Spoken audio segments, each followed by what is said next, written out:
Sei fidanzata? Sì. Oramai ti appartengo. Ma cos'è questa storia dell'appartenenza? Ma io posso sposarmi anche con questo vestito qua, ma qui dentro. Se no non mi sentirò mai tua moglie. E invece non ti sposerò mai! Ma andate in malora, terroni!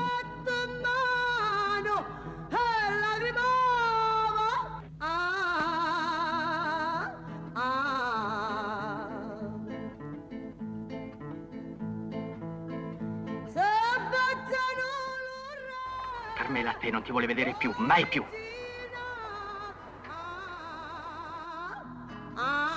Lo sa perché è svenuta?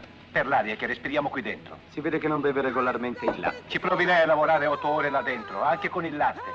Faccio il dottore io, non l'operaio. E adesso se ne vada. Ma il dottore? Ma quale dottore? Veterinario! Entra.